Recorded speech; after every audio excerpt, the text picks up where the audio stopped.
शुरुआत करेंगे प्रधानमंत्री नरेंद्र मोदी के संबोधन से। केंद्रीय बजट पेश होने से एक दिन पहले प्रधानमंत्री नरेंद्र मोदी ने सोमवार को सत्र की शुरुआत से पहले मीडिया से बातचीत की।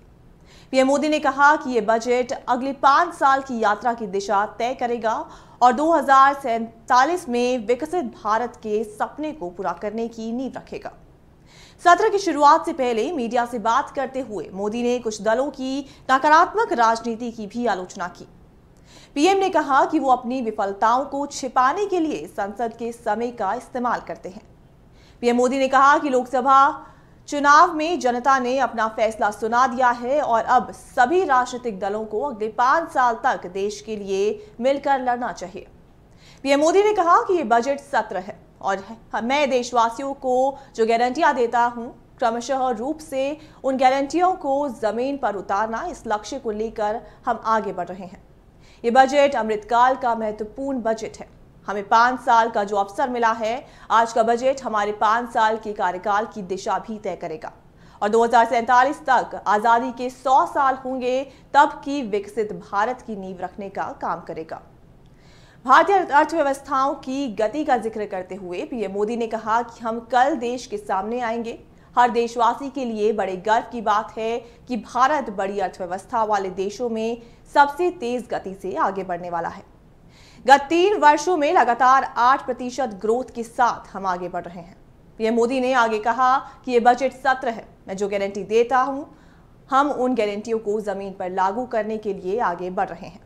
यह बजट अमृतकाल का एक महत्वपूर्ण बजट है।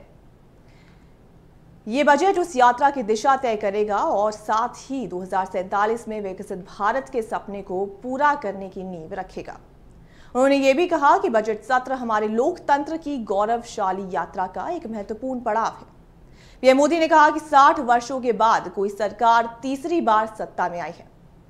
आपको बता दें कि ये पहली बार नहीं है जब प्रधानमंत्री मोदी ने विकसित भारत की बात की हो। उससे पहले भी कई बार ये शब्द दोहराए जा चुके हैं। आपको बता दें कि मार्च में समाप्त होने वाले वित्तीय वर्ष में भारत की जीडीपी की वृद्धि दर 8.4% हो गई, जिससे यह अब तक की सबसे तेजी से बढ़ती प्रमुख अर्थव्यवस्था बन गई। लेकिन अर्थव्यवस्था बहुत कम प्रभावशाली डेटा का उत्पादन कर रही है, जिसमें उच्च बेरोजगारी दर भी शामिल है, जो मार्च में 7.4% से बढ़कर अप्रैल में 8.1% हो गया। उच्च मुद्रास्फीति के साथ साथ ये आंकड़ा है जिसे भाजपा के उम्मीद से कमजोर प्रदर्शन के प्रमुख कारण के रूप में देखा गया है, जिसने 2040 सीटें जीती, जो कि उसकी पिछली 303 सीटों से काफी कम और सरकार बनाने के लिए आवश्यक 273 से कम है। जबकि मोदी ने एनडीए गठबंधन के सहयोगियों की मदद से सरकार बनाई है। छोटे दलों पर उनकी निर्भरता एक ऐसे नेता के लिए समीकरण बदल देती है जिनके पास प्रधानमंत्री के रूप में अपने पिछले 2 कार्यकालों के दौरान पूर्ण बहुमत था। ऑक्सफोर्ड इकोनॉमिक्स के अनुसार भारत की लगभग आधी आबादी अभी भी अनप्रोडक्टिव कृषि क्षेत्र में कार्यरत है।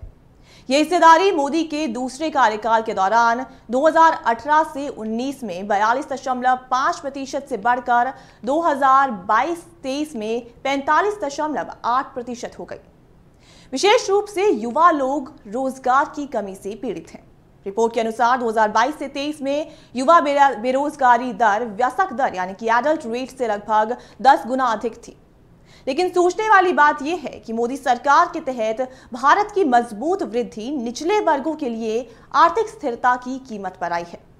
अभी मैन्युफैक्चरिंग पर निर्भर होने के बजाय भारत की विकास कहानी काफी हद तक सर्विसेज द्वारा संचालित है।